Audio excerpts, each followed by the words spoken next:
اللهم صل وسلم على رسولك الكريم وآله الطاهرين رب اغفر وارحم وأنت خير الراحمين. السلام عليك أيها النبي ورحمة الله وبركاته. السلام على الأنبياء والمرسلين وعلى الملائكة المقربين وعلى عباد الله الصالحين. اما بعد فاعوذ باللہ من الشیطان الرجیم. بسم اللہ الرحمن الرحیم. ان اللہ وملائکتہ یصلون علی النبی یا ایہا الذین آمنوا صلوا علیہ وسلموا تسلیما. اللہم صل علی سیدنا محمد وعلی آل سیدنا محمد وبارک وسلم صلاة دائمة مقبولة تؤدي بها عنا حقه العظيم وعلى آله وصحابه اجمعین. میرے اللہ کا احسان ہے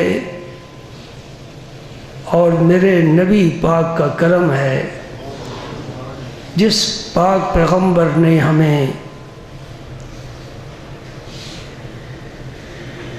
خوبصورت زندگی گزارنے کے طریقے بتائے، ہماری آخرت کی فکر فرمائی اور مومن کے دونوں جہانوں کو بہتر کرنے کے اصول بتائے.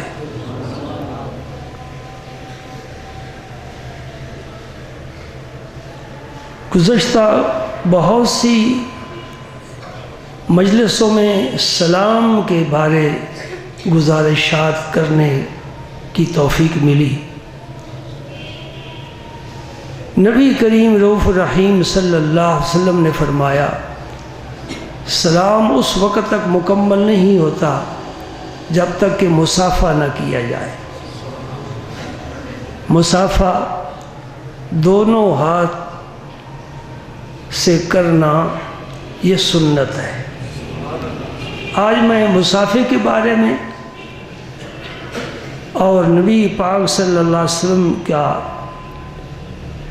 عمل مبارک معانقہ، گلے لگانا اور بوسہ، ان کے بارے میں آج عرض کروں گا انشاءاللہ. بڑے اہم مسائل ہیں میرے نزدیک. سامعین کا مجھے پتہ نہیں وہ کس قسم کے مسائل، کس قسم کے بیان، کس قسم کے خطاب، کس قسم کی تقریریں سننا پسند کرتے ہیں. میرے استاد فرمایا کرتے تھے کہ واعظ کی مثال حکیم اور طبیب کی طرح ہے، ڈاکٹر کہہ لو، اور سامعین کی مثال مریض کی طرح ہے. حکیم اپنے علم کی روشنی میں مریض کا علاج کرتا ہے، مریض سے نہیں پوچھتا کہ میٹھی دوائی کھائے گا کہ کڑوی کھائے گا. اس لیے تم لوگوں کا مزاج کا خیال نہ رکھنا، اللہ اور اللہ کے رسول کی رضا پیش نظر رکھنا، اور جہاں کمی محسوس کرو اس کمی کو دور کرنے کی علم کی روشنی میں کوشش کرنا. میں یہ کمی بڑی محسوس کرتا ہوں کہ ہمارے بہت سے اہم مسائل ممبر پر بیان نہیں ہوتے. اس کی وجہ یہ ہے کہ عوام کی کچھ پسند یہ ہے کہ شعر و شاعری ہو، لطیفے ہوں، جوش و خروش ہو، نعرے ہوں، لیکن ہر جوش میں ہوش نہیں ہوتا. ہم چاہتے ہیں کہ ہم ہوش کی باتیں کریں. جوش کی ضرورت نہیں ہے، اور اس عمر میں جوش باقی کہاں رہتا ہے. مرزا غالب نے بھی کہا تھا نا، مارا زمانہ نے اسد اللہ خان تمہیں، وہ ولولے کہاں وہ جوانی کدھر گئی. کوئی دور تھا ہم بھی جوش دکھاتے رہے ہیں، لیکن نتیجہ یہ نکلا ہے کہ جوش سے حاصل نہیں ہے، جو حاصل ہے ہوش سے ہے. ایک وقت آتا ہے کہ ہوش سے چلتا ہے آدمی، ایک وقت آتا ہے ہوش و حواس کے ساتھ کام کرتا ہے، اور جب منزل آخر پر پہنچتا ہے پھر ہوش کھو بیٹھتا ہے، پھر بے ہوش ہو جاتا ہے. اور ہوش کی زندگی کے اعمال کا نتیجہ بے ہوشی کی حالت میں ملتا ہے. جب تک ہوش میں تھے رب عالمین کی صدا تھی، جب بے ہوش ہوئے تو دیدار کر لیا. ہوش میں تھے دیدار نہیں ہوا، لن ترانی، ہوش میں تھے دیدار نہیں ہوا، جب ہوش کھو بیٹھے دیدار ہو گیا۔ جی سبحان اللہ۔ میں اپنے موضوع سے آگے پیچھے جانے کی کوشش کر رہا ہوں، لیکن بہتر کوشش یہی ہے کہ موضوع کے مطابق بات کروں۔ دونوں ہاتھوں سے مصافحہ کرنا، ایک فرقہ ہے جو ایک ہاتھ سے سلام کرتا ہے اور وہ مذہبی گروہ ہے۔ بخاری شریف حدیث ہے، نبی کریم صلی اللہ علیہ وسلم نے دونوں ہاتھوں سے مصافحہ فرمایا ہے۔ اور بعض لوگوں کی عادت ہوتی ہے صرف انگلیوں کے پورے مس کرتے ہیں، یہ سلام نہیں، سلام کے ساتھ مذاق ہے۔ مومن سے محبت ہے، پیار ہے، تو جب پیار ہوتا ہے تو پھر ملاقات ہوتی ہے، تو ملاقات جب ہوتی ہے تو پھر مکمل ہوتی ہے۔ جب ہم نے ہاتھ بڑھایا، اس نے ہاتھ بڑھایا، اب پوروں سے انگلیاں لگا کر پیچھے ہاتھ ہٹا لینا، یہ مصافحہ کی توہین ہے۔ پورا ہاتھ دوسرے کے ہاتھ میں دے کر السلام علیکم ورحمۃ اللہ کہو۔ صرف مصافحہ بھی مفید نہیں ہے۔ نبی کریم صلی اللہ علیہ وسلم کا فعل مبارک بیان کر رہے ہیں جو صحابہ کرام میں مروج تھا۔ حضرت قتادہ رضی اللہ تعالیٰ عنہ حضرت انس سے پوچھتے ہیں، جو حضور کے خادم خاص ہے، بارگاہ نبوت میں رہنے والے ہیں، صبح و شام نبی کے اعمال، افعال، اخلاق، عادات، اطوار دیکھنے اور دل میں محفوظ کرنے والے ہیں۔ 10 سال حضور کی خدمت کی ہے۔ سب سے بڑا عمل خدمت ہے، جو خدمت کرے مخدوم بن جائے۔ من خادمہ خودمہ، ہر کی خدمت کر دو مخدوم شد۔ جس نے خدمت کی ایک وقت آئے گا دنیا اس کی خدمت کرے گی۔ کسی نے اپنے مرشد کے جوتے سیدھے کیے، ایک وقت آئے گا دنیا اس کے جوتے سیدھے کرے گی۔ دنیا میں رب دے دیتا ہے صلہ، بہترین صلہ، خوبصورت صلہ۔ یہ دیکھتے چلے آئے بزرگوں کو، ہم دیکھتے چلے آئے۔ الحمدللہ الحمدللہ سبحان اللہ۔ حضرت انس رضی اللہ تعالیٰ عنہ نے 10 سال مسلسل حضور کی خدمت کی۔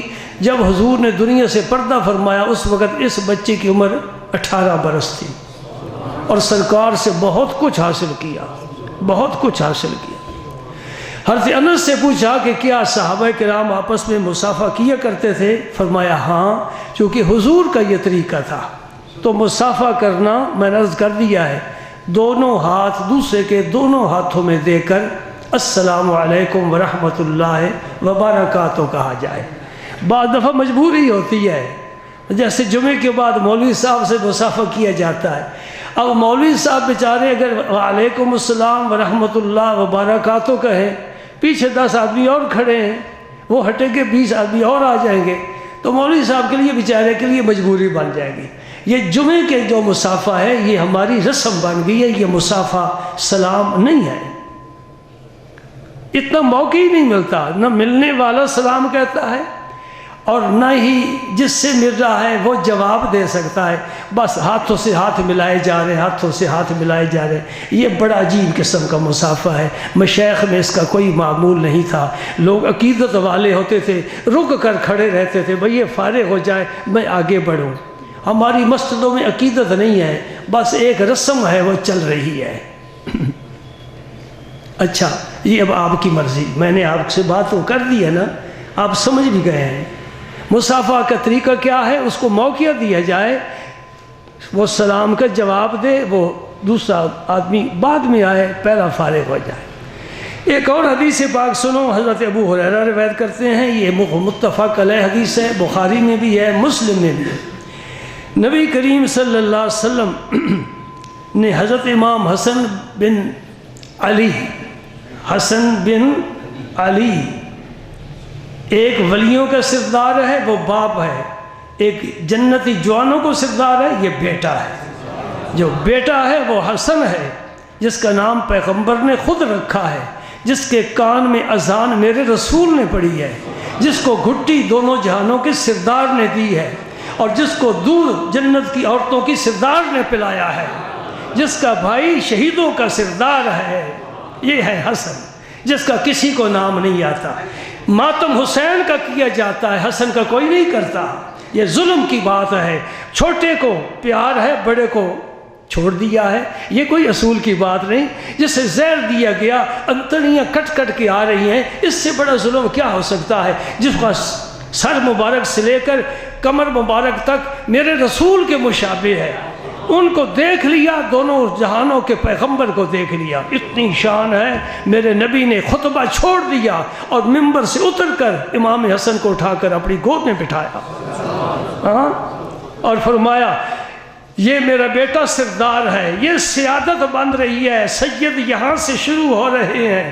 میرا نبی سیادت تقسیم فرماتا ہے، میرا نبی سرداری تقسیم کرتا ہے، میرا نبی عزت تقسیم کرتا ہے، میرا نبی وقار تقسیم کرتا ہے، میرا نبی رزق تقسیم کرتا ہے، میرا نبی علم تقسیم کرتا ہے، میرا نبی اولاد تقسیم کرتا ہے، میرا نبی بخت تقسیم کرتا ہے، میرا نبی عبادت تقسیم کرتا ہے، میرا نبی عشق و محبت تقسیم کرتا ہے، میرا نبی مہر و محبت تقسیم کرتا ہے، میرا نبی صدق و وفا تقسیم کرتا ہے، میرا نبی عدل تقسیم کرتا ہے، میرا نبی سخاوت تقسیم کرتا ہے، میرا نبی شجاعت تقسیم کرتا ہے، میرا نبی امامت تقسیم کرتا ہے، میرا نبی نبوت کا سردار ساری نعمتیں تقسیم کرتا ہے۔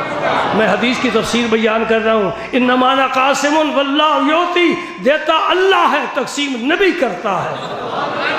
جس کو جو فیض ملا ہے دنیا کا، دین کا، اس جہان کا، اس جہان کا، ظاہری باطنی شکل و صورت، حسن و جمال، دولت، مال، عزت، وقار، اختیار، اقتدار، جو کچھ ملا ہے دیتا رب ہے، تقسیم محمد پاک کرتا ہے صلی اللہ علیہ وآلہ وسلم۔ میری تیری زبان پر کلمہ ہے، میرے نبی کا کرم ہے۔ ہم تلاوت قرآن کرتے ہیں، میرے رسول کا کرم ہے۔ ہماری زبان پر درود کے نغمے آتے ہیں، میرے رسول کا کرم ہے۔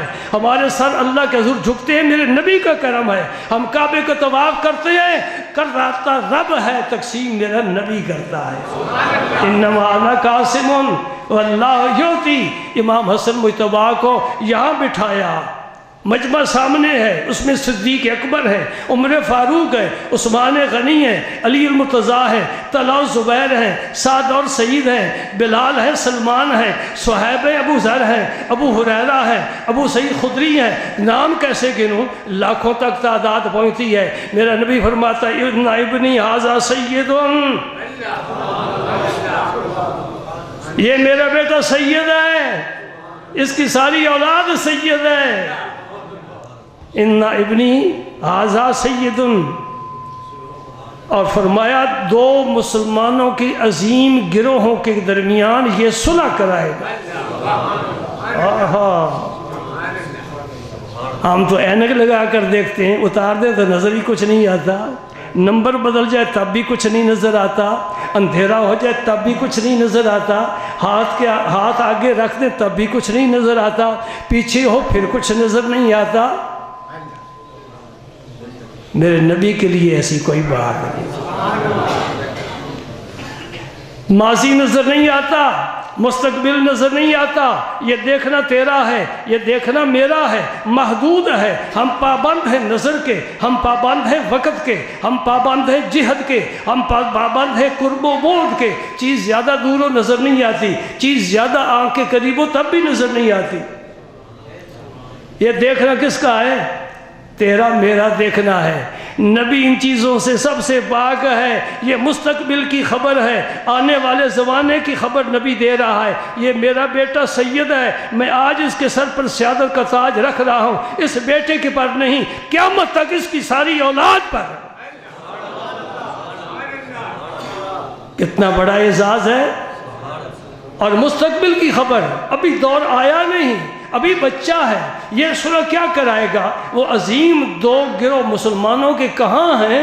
ان میں کون سا اختلاف ہے؟ کون سی جنگ ہے؟ کون سی لڑائی ہے؟ کس بات پر جھگڑ رہے ہیں؟ یہ صلح کرائے گا میرا نبی۔ ابھی بغیر کسی تمہید کے بچے کو اٹھا کر گود میں بٹھا لیا، منبر پر آئے، اعلان کر دیا یہ میرا بیٹا سید ہے۔ دو گروہ، مسلمانوں کے دو گروہ، مسلمانوں کے دو گروہ کے درمیان صلح کرائے گا۔ وقت گزرا، صدیق اکبر کا دور ختم ہو گیا، عمر فاروق کا دور بھی جاتا رہا، عثمان غنی بھی شہید ہو گئے، حیدر کرار کا دور بھی ختم ہوا۔ اب امام حسن کے ہاتھ پر بیعت ہوئی، ادھر اختلاف ہو گیا امیر معاویہ کے ساتھ، میرے حسن نے دونوں گروہوں کے درمیان صلح کرائی۔ جی صلح کرائی نا، ایک گروہ امام حسن کا اور ایک گروہ حضرت امیر معاویہ کا۔ حضور نے کیا فرمایا تھا؟ دو مسلمانوں کے گروہوں کے درمیان۔ تو جو اس وقت کے مسلمانوں سے آج اختلاف کرے اسے ہم مسلمان سمجھے، وہ مسلمان ہے۔ منبر رسول پر اعلان ہو رہا ہے کہ یہ میرا بیٹا دو عظیم گروہوں کے درمیان، وہ مسلمانوں کے گروہ کیا کرائے گا؟ صلح کرائے گا۔ حسن کا فیصلہ مقبول ہے؟ سبحان اللہ۔ حضرت امام حسن نے سن لے، سنتا ہے پہلے بھی، یاد رکھ لے، امام حسن مجتبیٰ نے اور امام حسین شہید کربلا نے حضرت امیر معاویہ رضی اللہ تعالی عنہ کے ہاتھ پر بیعت کی ہے۔ حضور نے بوسہ دیا، بڑا پیار کیا۔ آپ کے پاس ایک صحابی بیٹھے تھے، ان کے اسم مبارک اقرع بن حابس، اقرع بن حابس۔ یہ فتح مکہ کے بعد مشرف اسلام ہوئے۔ یہ دیکھ کر بڑے حیران ہوئے کیونکہ اہل عرب بچوں کو پیار بوسے کی صورت میں نہیں کیا کرتے تھے۔ جو اپنی بچی کو زندہ دفن کر دیتا ہے اس میں رحم کہاں سے آیا؟ اور جس میں رحم نہ ہو وہ اپنے بچے سے پیار نہیں کرتا، وہ بے رحم آدمی ہے۔ بڑا حیران ہو کر عرض کرتا ہے، یا رسول اللہ میرے 10 بیٹے ہیں، میں نے کبھی کسی کو بوسہ نہیں دیا، آپ ایک نواسہ آ گیا تو چومنے لگ گئے۔ نئے نئے لوگ تھے نا، نئے نئے لوگ، پوچھ لینے میں حرج بھی کوئی نہیں۔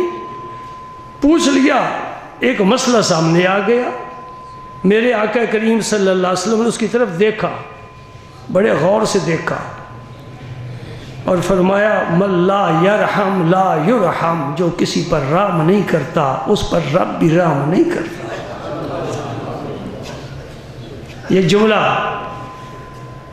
بڑا زبردست ہے، من لا یرحم لا یرحم، جو رحم نہیں کرتا، بے رحم ہے، سنگ دل ہے، اس پر بھی رحم نہیں کیا جاتا۔ میں نے اس بچے پر رحم کیا ہے، یہ محبت کا تقاضا ہے، اللہ مجھ پر رحم فرمائے گا۔ تو اپنے بچوں سے رحم نہیں کرتا، اللہ تجھ پر رحم نہیں فرماتا۔ جو رب سے رحم، محبت، شفقت لینا چاہتا ہے وہ خدا کی مخلوق پر شفقت کرے۔ یہ تیرے اپنے پاس ہے بھائی، چابی کھول لے تالا۔ سبحان اللہ۔ یہ تیسری حدیث جو میں پیش کر رہا ہوں یہ بڑی اہم ہے۔ ہر حدیث اہم ہے، کون سی غیر اہم ہے، لیکن اس حدیث سے کچھ ایسا مسئلہ کچھ لوگوں نے سمجھا ہے جو مشائخ اور سلف صالحین کے مسلک کے خلاف ہے۔ ترجمہ پہلے کرتا ہوں۔ یہ بھی حدیث حضرت انس رضی اللہ تعالیٰ عنہ کی اور ترمذی شریف فرماتے ہیں کہ ایک شخص نے حضور سے پوچھا کہ ایک مسلمان بھائی دوسرے مسلمان بھائی سے ملتا ہے تو کیا اس کے لیے جھک جائے؟ فرمایا نہیں۔ یہ ایک حصہ ہے حدیث کا۔ دوسرا حصہ کیا ہے؟ کیا اس سے چمٹ جائے اور چومے؟ فرمایا نہیں۔ فرمایا کیا؟ عرض کیا کیا اس کا ہاتھ پکڑ لے، مصافحہ کرے؟ فرمایا ہاں۔ 3 حصے ہو گئے نا حدیث پاک کے۔ پہلا حصہ یہ ہے کہ مسلمان سے ملاقات کرو تو جھکو نہیں۔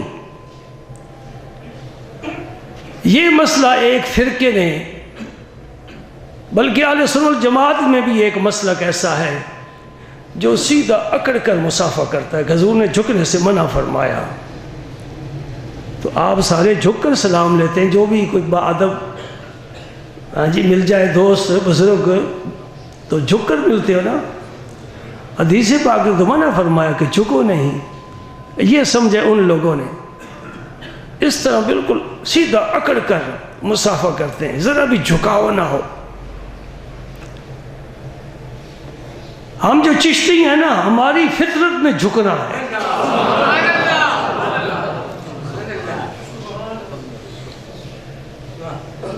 میں جو دوسرے مسلک ہے نا روحانی, ان کا نام نہیں لیتا, میں چشتیوں کی بات کرتا ہوں. جس خانوادے کے ٹکڑے میرے نصیب میں رب نے لکھ دیے, چشتی جھکتے ہیں. حدیث پاک سے جھکنے کی منع فرمائی گئی. پھر تیرے میرے عمل کو تو حدیث پاک چیلنج کر رہی ہے. سمجھنا ہے حدیث پاک کو. بالکل صحیح فرمایا میرے پاک پیغمبر نے, آمنا و صدقنا.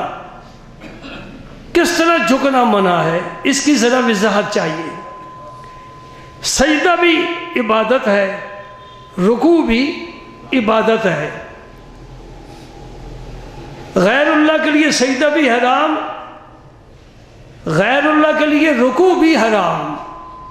صرف اللہ کے لیے سجدہ, صرف اللہ کے لیے رکوع. جس جھکنے کی نفی فرمائی گئی یہ وہ جھکنا ہے جو رکوع کی صورت میں ہوتا ہے, اور سلام کے بغیر جھکنا ہے. تعظیم کے لیے یوں آپ جھک گئے, سلام کے لیے نہیں, تعظیم کے لیے جھک گئے, یہ جھکنا منع ہے. یہ ہمارے علماء نے, ہمارے بزرگوں نے حدیث پاک کی تہ تک اتر کر یہ مسئلہ سمجھا ہے. ہر ایک نہیں سمجھ سکتا. مطلقاً جھکنا منع نہیں. مثال کے طور پر آپ کسی دوسرے کام کے لیے جھکتے ہیں, بزرگوں کے سامنے آپ جوتا رکھنا چاہتے ہیں, آپ جوتا رکھنے کے لیے جھکیں گے کہ نا کہ اوپر سے ہی پھینک دیں؟ کیا کرتے ہو؟ یہ جھکنا تو منع نہیں نا. اس لیے مصافحے کے لیے جھکنا, ہاتھ چومنے کے لیے جھکنا, پاؤں چومنے کے لیے جھکنا وہ جائز ہے, اور صرف جھکنا تعظیم کے لیے یہ ناجائز ہے. اس سے حضور نے منع فرمایا. کچھ مسئلہ سمجھ میں آ گیا کہ نہیں ابھی آیا؟ میں اپنی طرف سے کوشش کر رہا ہوں. سلام کے لیے جھکنا جائز ہے, ہاتھ چومنے کے لیے جھکنا جائز ہے, قدم چومنے کے لیے جھکنا جائز ہے, بزرگوں کے سامنے جوڑا رکھنے کے لیے جھکنا جائز ہے, کوئی کام بزرگوں کی خدمت کے لیے جھک کر کرنا جائز ہے, اور صرف جھکنا جس طرح رکوع میں جھکا جاتا ہے یہ ناجائز ہے. اور حدیث پاک میں اس کی ہی نفی فرمائی گئی ہے.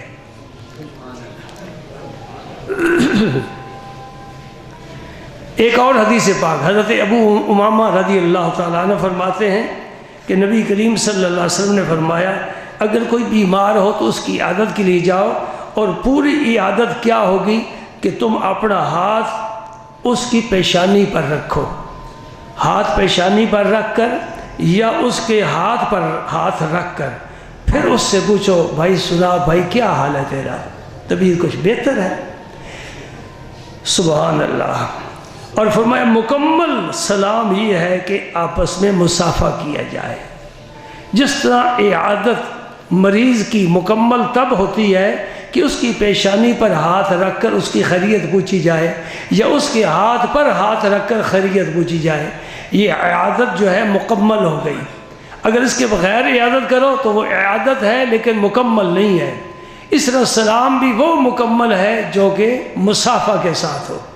اور ایک حدیث پاک میں نبی کریم صلی اللہ علیہ وسلم نے فرمایا کہ مریض کے پاس زیادہ نہ بیٹھو, دقت ہوتی ہے مریض کو. حضرت عائشہ صدیقہ رضی اللہ تعالیٰ عنہ فرماتی ہیں کہ نبی کریم صلی اللہ علیہ وسلم آپ کے حجرہ مبارک میں تشریف فرما تھے, تو حضرت زید رضی اللہ تعالیٰ عنہ کسی طویل سفر سے واپس تشریف لائے. حضرت زید کا ذکر میں اکثر کرتے رہتا ہوں. یہ حضور کے آزاد کردہ غلام ہیں, حضور نے اپنا بیٹا بنایا تھا. صرف ان کا ہی اس مبارک قرآن پاک میں ہے, کسی اور صحابی کا نام قرآن پاک میں نہیں ہے. حضور کی اس شفقت کی وجہ سے رب نے ان کا ذکر قرآن پاک میں فرمایا ہے۔ یہ کافی عرصے کے بعد سفر سے واپس تشریف لائے، تو یہ ظاہر ہے آپ سب کا یہی حال ہے، میرا بھی یہی حال ہے، جو ہر وقت پاس رہنے والا ہو، جو صبح و شام آنے والا ہو، جو ہفتے میں ایک دفعہ آنے والا ہو، جو مہینے کے بعد ملنے والا ہو، جو سال کے بعد ملے، تو ملاقات میں فرق ہوتا ہے نا۔ اب یہ آئے طویل سفر کر کے کافی دنوں کے بعد حضور کی خدمت میں، حضرت عائشہ صدیقہ رضی اللہ تعالیٰ عنہ فرماتے ہیں تو آ کر انہوں نے دروازے پر دستک دی، فقرع الباب، دروازے پر دستک دی۔ کس طرح دستک دیتے تھے صحابہ کرام؟ روایات میں آتا ہے کہ ناخنوں کے ساتھ دستک دیتے تھے، حضور کے حجرے مبارک کے دروازے پر ناخنوں کے ساتھ دستک دیتے تھے، ادب رسول کا اتنا لحاظ رکھتے تھے، اونچی آواز نہیں کرتے تھے، جب بات کرتے تھے تو پست آواز میں، ان الذین یغضون اصواتهم عند رسول اللہ اولئک الذین امتحن اللہ قلوبهم للتقوی لهم مغفرۃ واجر عظیم۔ عرش والا رب فرماتا ہے وہ یہ صحابہ کی شان بیان ہو رہی ہے، صدیق و علی کی شان بیان ہو رہی ہے، فرمایا جو میرے رسول کے سامنے پست آواز میں بات کرتے ہیں، رب نے ان کے دلوں کو تقوی کے لیے امتحان لے کر پاس کر دیا ہے، ان کے لیے مغفرت ہے اور بڑا عذاب، بڑا انعام اور بڑا ثواب ان کے لیے ہے۔ سبحان اللہ۔ دستک دی، حضور پہچان گئے کہ زید آ گئے، یہ غلام ہے بھائی، بیٹا کہا ہے، بیٹے نہیں ہیں، قریشی نہیں ہے، عربی نہیں ہے۔ حضور نے جب پتہ چلا کہ زید آ گئے، حضور اس تیزی کے ساتھ اٹھے، حضرت عائشہ صدیقہ فرماتی ہیں فقام الیہ رسول اللہ صلی اللہ علیہ وسلم عریانا یجر ثوبہ، نبی پاک صلی اللہ علیہ وسلم اس تیزی کے ساتھ اٹھے کہ بدن مبارک پر جو چادر تھی اس کو بھی نہیں سنبھالا، وہ پیچھے گھسٹتی چلی آ رہی ہے، اور سرکار کا بدن مبارک یہ برہنہ ہے، قمیص نہیں ہے، چادر نہیں پہنی، سیدھا دروازے کی طرف آپ چلے، دروازہ کھولا، سبحان اللہ سبحان اللہ۔ ہاں، حضرت عائشہ صدیقہ منظر دیکھ رہی ہیں، فرماتی ہیں میں نے اس سے پہلے حضور کو اس حالت میں کبھی نہیں دیکھا، اتنا جلدی آپ اٹھے، تیزی کے ساتھ اٹھے کہ چادر بھی نہیں سنبھالی، چادر اوڑھ لیتے، آخر غلامی تو دروازے پر کھڑا ہے نا۔ فرماتے ہیں کہ پھر کیا ہوا، فَآتَنَكَهُ وَقَبَّلَهُ، نبی پاک نے اسے اپنے سینے پاک سے لگا لیا، اور میں قربان جاؤں تیرے کرم پر، تیری محبت پر، تیری شفقت پر، تیری عنایت پر، تیرے احسان پر، تیری بندہ پروری پر، تیری غریب نوازی پر۔ فَآتَنَكَهُ، اور صرف سینے سے نہیں لگایا، قَبَّلَهُ، حضور نے بوسہ بھی لیا ہے۔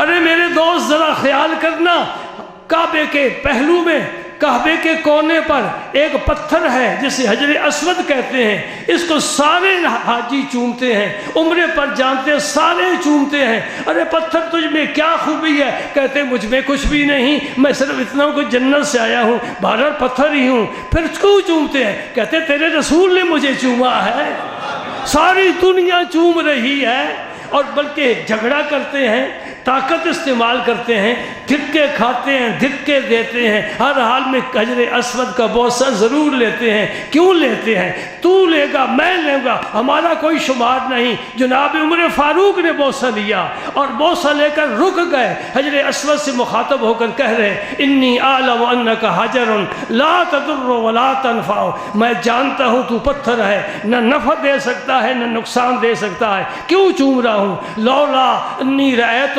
رسول اللہ صلی اللہ علیہ وسلم یقبلک ما قبلتک، میں نے اگر نہ دیکھا ہوتا کہ میرے پاک پیغمبر نے تجھے چوما ہے، اے حجر اسود میں کبھی تجھے نہ چومتا، اس لیے چوم رہا ہوں کہ دونوں جہانوں کے آقا نے چوما ہے۔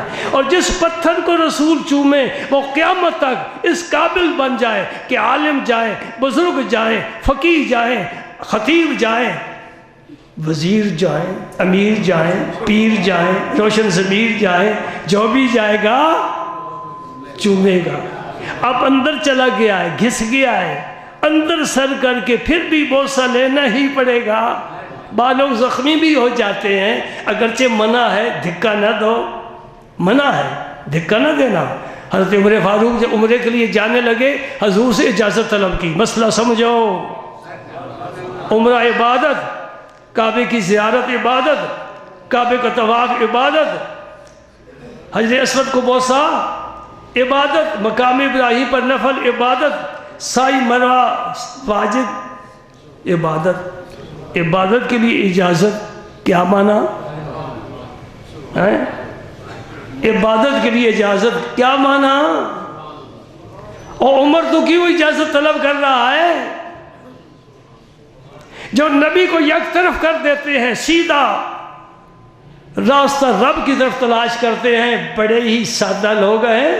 ہاں، حضرت عمر نے یہ مسئلہ سمجھا دیا، تیری میری کوئی عبادت قبول نہیں ہو سکتی جب اللہ کا رسول راضی نہ ہو۔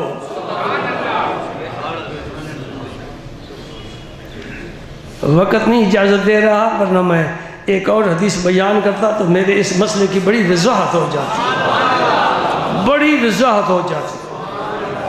ہاں، اشارہ کیے دیتا ہوں، انشاءاللہ اگلے جمعے رب کو منظور ہوا تو بیان کروں گا۔ مکہ فتح ہو رہا ہے، نبی پاک اعلان فرما رہے ہیں کہ 11 مرد ہیں، 6 عورتیں ہیں، جہاں ملے قتل کر لو، معافی نہیں ہے، خون حدر ہے۔ بڑا زبردست اعلان ہے، سب مکے والوں کو معافی، امان۔ ابو سفیان بڑا دشمن ہے، میرے ربی نے اعلان کر دیا جو ابو سفیان کے گھر میں داخل ہو جائے اسے بھی امان، اور دشمنوں پر برسائے رحمت، دشمن پر بھی نگاہ کرم۔ ابو سفیان کو امان، جو گھر میں گھس جائے دروازہ بند کر لے امان، جو شہر سے نکل کر پہاڑی پر چلے جائے امان، جو حرم میں آ جائے، کعبے سے چمٹ جائے، غلاف کعبہ پکڑ لے امان۔ لیکن 11 مرد ایسے ہیں جنہیں میں کبھی معاف نہیں کر سکتا، جہاں ملے تلوار چلاؤ۔ 6 عورتیں ہیں، عورت کو قتل حضور نہیں کیا کرتے تھے، لیکن انہوں نے اسلام کے خلاف بہت زبان کو استعمال کیا، حجب کرنا، حجب کرنا، برائی بیان کرنا۔ فرمایا 6 عورتیں نہ معاف کرنا۔ کتنے ہو گئے جی؟ 11 اور 6 17۔ 2 کا ذکر کرتا ہوں، ایک کا نام ہے ابن خطل، زمانہ جاہلیت میں عبدالعزیٰ نام تھا، مسلمان بھی ہوا، حضور نے عبداللہ نام رکھا، مرتد ہو گیا، پھر مکی آ گیا، مدینہ پاک سے مرتد ہو کر پھر مکی آ گیا، ابن خطل۔ انہیں کہا آج میں نہیں بخشا جاؤں گا، اور حضور نے فرمایا تھا ابن خطل جہاں ملے اسے قتل کر۔ دوسرا ابو جہل کا فرزند اکرمہ، اب میں نام لے رہا ہوں تو کیا کہوں گا؟ حضرت اکرمہ رضی اللہ تعالی عنہ۔ مکہ فتح ہو رہا ہے، میرے نبی کے اعلان فرما رہا ہے نہیں معاف کرنا اس کو، ابو جہل کے بیٹے کو۔ مختصر بات یہ ہے کہ ابن خطل نے سوچا میں اس طرح بچ سکتا ہوں کہ میں کعبے کی پناہ لے لوں۔ سمجھو بات، میں کعبے کی پناہ لے لوں، بچ جاؤں گا۔ حضور طواف فرما رہے تھے، صحابی نے دوڑ کر عرض کی یا رسول اللہ یہ کعبے کے غلاف کے ساتھ چمٹا ہوا ابن خطل ہے، کیا حکم ہے؟ فرمایا فوراً تلوار کا استعمال کرو۔ تلوار استعمال کرنے والے ابو ہریرہ ہیں رضی اللہ تعالی عنہ، اور حضرت عمار بن یاسر اور حضرت سعید رضی اللہ تعالی عنہ، یہ 3 ہیں، دوڑے تلوار لے کر۔ ابو ہریرہ پہلے پہنچ گئے، وہیں تلوار ہے، وہ حرم میں جہاں مکھی مچھر مارنے کی اجازت نہیں، حرم میں قتل کر کے آ جائے کوئی قصاص نہیں ہے جب تک باہر نہیں نکلے گا۔ حرم کا گھاس نہیں کاٹ سکتے، درخت نہیں کاٹ سکتے، منع ہے ایسی جگہ۔ اور پھر یہ کعبے کے دیوار کے ساتھ چمٹا ہوا ہے، غلاف کے ساتھ چمٹا ہوا ہے۔ میرا رسول فرما رہا ہے قتل کر۔ اکرمہ بھاگ گئے تھے، ان کی بیوی مسلمان ہو گئی۔ ابو جہل کا دوسرا بھائی تھا، ابو جہل کا نام کیا ہے؟ اچھا نہیں یاد، جہالت کا باپ، اس کا نام عمر تھا، عمر بن ہشام۔ اس کا دوسرا بھائی حارث بن ہشام، حارث کی بیٹی ام حکیم جو اکرمہ کے نکاح میں تھی، وہ مسلمان ہو گئی اور حضور کے اخلاق دیکھے، معافی دیکھی، امن دیکھا، اعلان ہو رہا ہے، سب کو معاف کر دیا۔ یہ نے کہا میں اپنے شوہر کو لے آؤں، وہ بھاگ گیا ہے۔ گئی حضور سے اجازت لے کر، تو اکرمہ اس وقت جہاز پر بیٹھ کر یمن جانے کی تیاری میں تھا۔ بعض روایات میں آتا ہے کہ میرے پاک پیغمبر نے جب حضرت ام حکیم نے عرض کی یا رسول اللہ میری بات پر وہ یقین نہیں کرے گا اس لیے کہ اس نے بہت کچھ اسلام کے خلاف کیا ہے، نہ میرے پاک پیغمبر نے، اللہ کے رسول نے، دونوں جہانوں کے سردار نے اپنا امامہ شریف بطور علامت دیا، میرا امامہ شریف لے جاؤ اور اسے دکھاؤ تجھے امان ہے۔ اکرمہ سوار ہو چکا تھا، بیوی نے اپنے دوپٹے سے اشارے کے ساتھ اسے کہا کہ ابھی نہ چلنا، واپس آؤ۔ اتر آیا، کہا میں تیری امان لے کر آئی ہوں۔ انہوں نے کہا مجھے یقین ہی نہیں آتا، میں ابو جہل اپنے باپ کا کردار دیکھا ہے، میرا کردار تم نے دیکھا ہے، میں نے اسلام کے خلاف کیا کچھ نہیں کیا۔ انہوں نے کہا یہ امامہ سرکار کا لے کر چل واپس۔ حضور خود بلا رہے، آ گیا۔ اللہ اکبر، منظر دیکھ، سرکار اپنے خیمہ میں تشریف فرما ہے، دروازے پر وہ دشمن کھڑا ہے جس کی تلواروں نے نہ جانے کتنے صحابہ کرام کے خون سے رنگین ہوئی ہے، اور بیوی پہلے داخل ہوئی، نقاب اوڑھا ہوا ہے، عرض کرتی یا رسول اللہ میں ام حکیم ہوں، میں اپنے شوہر کو لے کر آئی ہوں، اکرمہ کو اجازت ہو تو آ جائے۔ فرمایا آ جائے۔ روایت میں آتا ہے، یہ حدیث پاک میرے سامنے ہے، جب حضور نے اکرمہ کو دیکھا تو حضور اٹھ کھڑے ہوئے اور خیمے سے باہر نکل گئے، اس کو سینے سے لگا لیا اور فرمایا مرحمم بالراکب المہاجر، میں خوش آمدید کہتا ہوں، جیسے کہتے ہیں ویلکم ایک ایسے شخص کو جو سوار ہو کر آیا ہے اور ہجرت کر کے آیا ہے۔ اور حضور نے گھر مبارک میں خیمے میں ایک ہی چھوٹا سا آپ کے بیٹھنے کے لیے گدا تھا، کوئی چٹائی نہیں۔ اس رب کے پیارے نے اپنا گدا اس دشمن ابن دشمن کو بیٹھنے کے لیے دیا، فرمایا اس پر بیٹھ جا، اور حضور نیچے بیٹھ گئے۔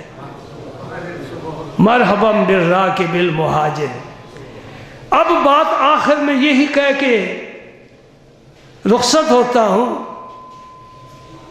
کہ نبی نے دونوں کے قتل کا حکم دیا ہے، ایک کعبے کی پناہ لے کر بیٹھا ہے، ایک اللہ کے محبوب کی پناہ لے کر بیٹھا ہے۔ کون بچا؟ بس یہ سمجھانا مسئلہ چاہوں، کون بچا؟ جو کعبے سے چمٹا یا اللہ کے نبی سے چمٹا ہے۔ کعبہ نہیں پناہ دیتا، محمد عربی پناہ دیتا ہے۔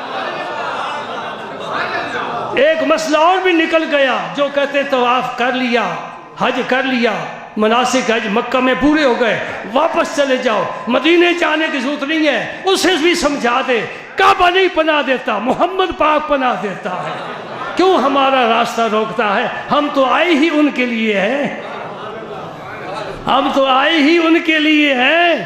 کعبے کا راستہ انہوں نے بتایا ہے، کہا ذرا کعبے ہو کر آنا، ہم اس راستے چلے ہیں، آئے اس کے لیے ہیں۔ اے کعبہ تیرے لیے نہیں آئے، جو تیرا قبلہ ہے اس کے طواف کے لیے آئے ہیں۔ اقبال نے کہا تھا تو فرمودی رہے بتہا گرفتین وگرنہ جز تمہارا منزل نیز۔ اے اللہ کے رسول تو نے کہا ہے ذرا ادھر بھی جانا، ہم ادھر بھی جا رہے ہیں، منزل تیری ذات ہے، مقصد تیری ذات ہے، مطلوب تیری ذات ہے، طواف کریں گے تیرا کریں گے، جسم سے نہیں روح کے ساتھ کریں گے۔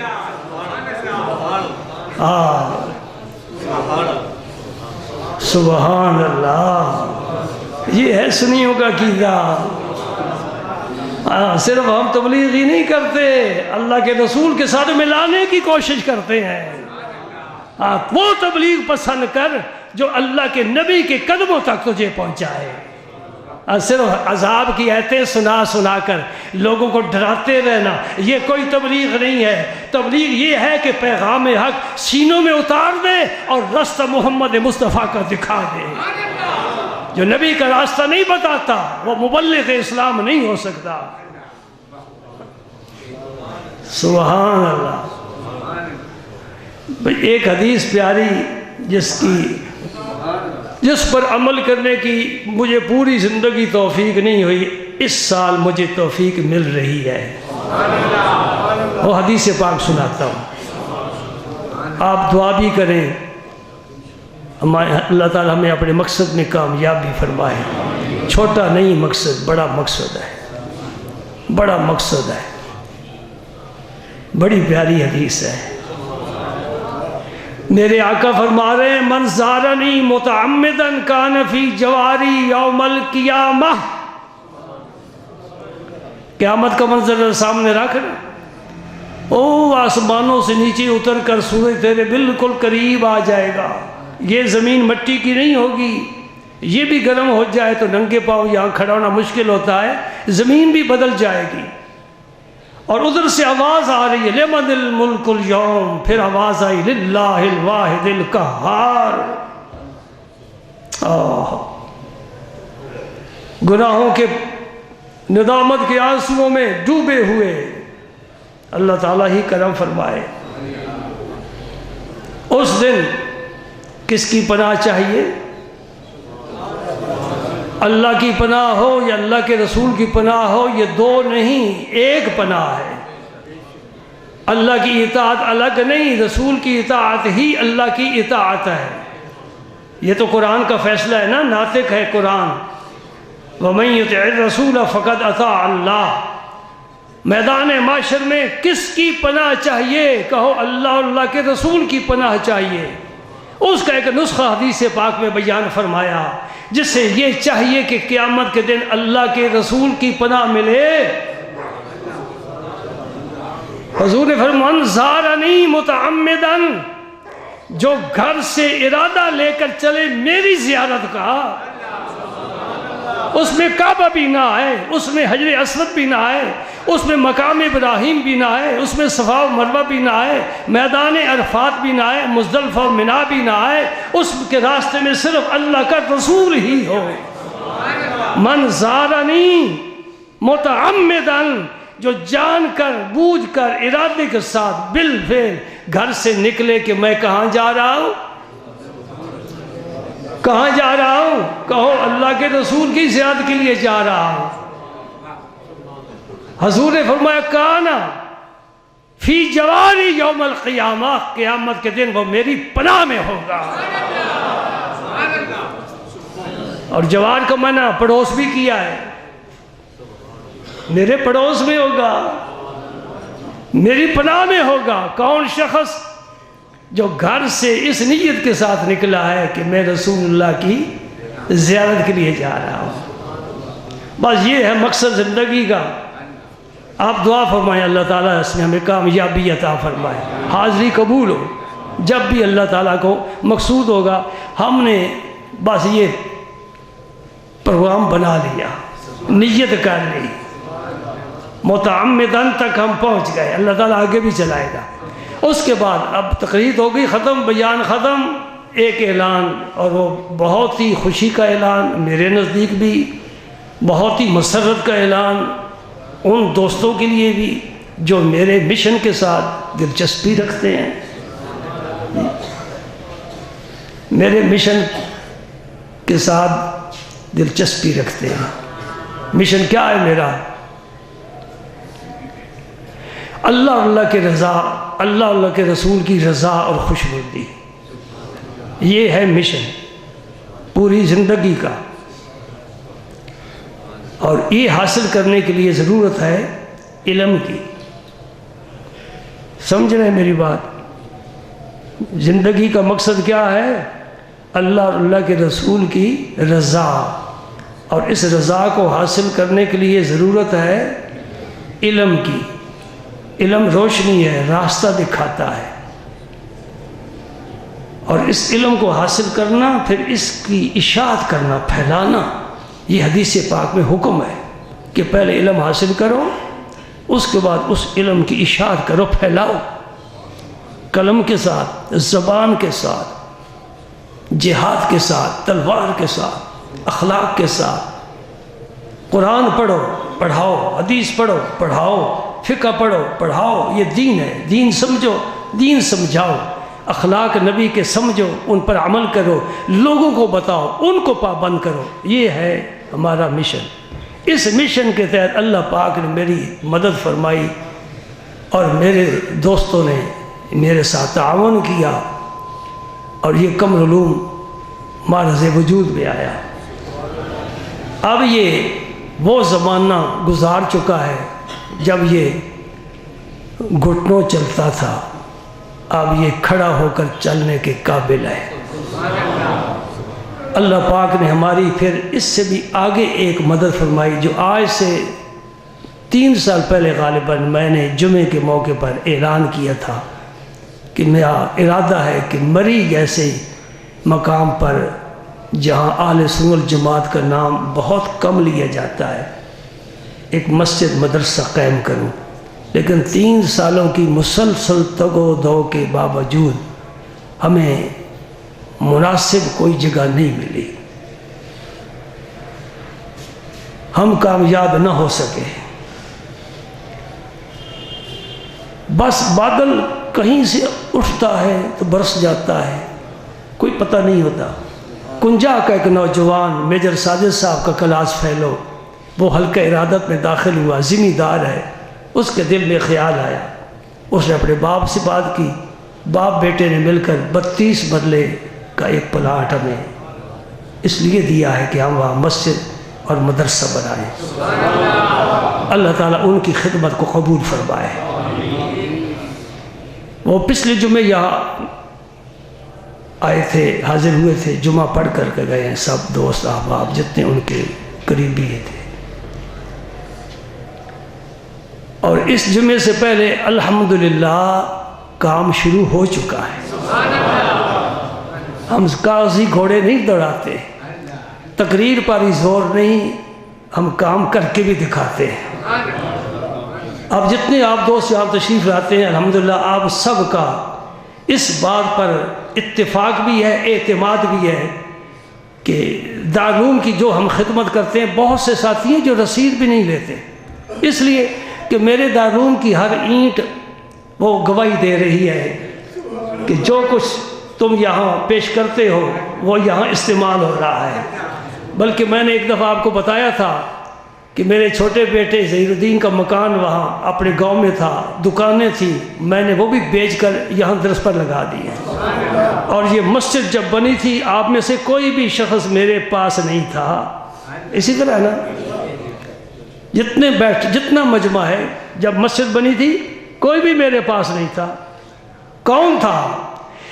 جی تو میرے پاس ہوتا ہے گویا جب کوئی دوسرا نہیں ہوتا، تو میرے پاس ہوتا ہے گویا جب کوئی دوسرا نہیں ہوتا۔ ایک بزرگ بیٹھے تھے، ہم تو بزرگوں کے صرف نام لینے والے ہیں نا، ایک دوست آ گئے، کہتے جی اکیلے بیٹھے ہو؟ فرمایا پہلے تو نہیں تھا، اب میں اکیلا ہو گیا ہوں۔ انا جلیس من ذکرنی، عرش والا رب کہتا ہے تو میرا ذکر کر، میں تیرے پاس۔ انا جلیس من ذکرنی، جو بھی رب کا ذکر کرے گا رب اس کے پاس ہے، وہ کبھی دور ہوا ہی نہیں۔ دور ہم ہوتے ہیں، وہ معکم اینما کنتم، تم جہاں بھی ہو تمہارا رب تمہارے ساتھ ہے۔ ان اللہ معنا، غارے سور سے آواز گونج رہی ہے، ان اللہ معنا، ابو بکر فکر نہ کر، اللہ ہمارے ساتھ ہے۔ ابو جہل آ جائے، تلواریں لے کر آ جائے، اسے کچھ نظر نہیں آئے گا۔ الحمدللہ مسجد بنی، درس بنا، پھر بچیوں کا جامع بنا، بڑا کامیاب جا رہا ہے، رزلٹ بہت اچھے آ رہے ہیں۔ ہمارے ایک طالب علم نے مقابلہ قرأت میں گجرانوالے میں حصہ لیا، الحمدللہ وہ فرسٹ آیا۔ لیکن ہم آپ کے سامنے کوئی ڈھنڈورا نہیں پیٹتے، اور آپ کو بھی اتنا ٹائم نہیں ملتا کہ اگر پوچھ ہی نہیں جناؤ کچھ سناؤ کیا کچھ کارکردگی ہے، آپ بس گھر جا ٹھیک ہے مولویوں کا مدرسہ ہے، داڑھیوں والے یہاں پھرتے ہیں، حالانکہ ہم میٹرک کراتے ہیں، ایف اے کراتے ہیں، کوئی بھی میٹرک ایف اے کرنے والا، ٹوپی والا، داڑھی والا، سجدے والا تمہیں نہیں ملے گا، اس ادارے میں ملیں گے۔ جو میٹرک بھی پڑھ رہا ہے، ایف اے بھی کر رہا ہے، داڑھی بھی ہے، ٹوپی بھی ہے، سجدے بھی ہیں، درود بھی ہے، قصیدہ بردہ بھی ہے، دعائیں بھی ہیں، استغفار بھی ہے، کیا کچھ نہیں ہے؟ آؤ تو صحیح ہماری مارکیٹ میں تمہیں کیسے کیسا مال ملتا ہے۔ تم کہتے ہو چائنا کا مال، یہ جی جاپان کی چیز بنی ہے، اس مرکز میں غیب کی بنی چیزیں آتی ہیں، قرآن ہے تو غیب سے آیا ہے۔ سبحان اللہ، ذرا اس کو کھول کر دیکھو، پڑھو تو صحیح، سمجھو تو صحیح۔ الف کہہ دو 10 نیکیاں کھری، لام کہہ دو 20 نیکیاں کھری، میم کہہ دو 30 نیکیاں کھری۔ الف لام میم، چلتے پھرتے یہ ہمارا ایسا کاروبار ہے، تو گھر بھی چلا جائے، بچوں میں بھی جائے، بے شک کاروبار بھی کرتا رہے، میرا سبق یاد رکھ، یہاں کا فیض وہاں بھی پہنچتا رہے گا۔ سبحان اللہ۔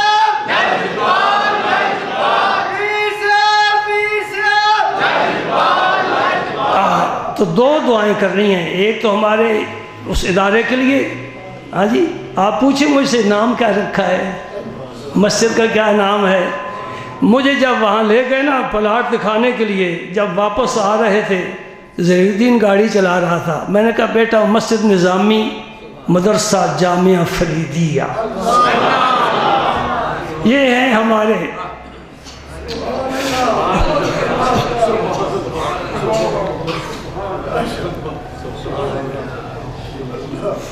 اب دعا کرنی ہے اللہ تعالیٰ یہ منصوبہ ہمارا پورا فرمائے اور ہمیں خلوص کے ساتھ خدمت کی توفیق عطا فرمائے، ریاکاری سے بچائے، دنیا داری سے بچائے، شیطان کے شر سے بچائے۔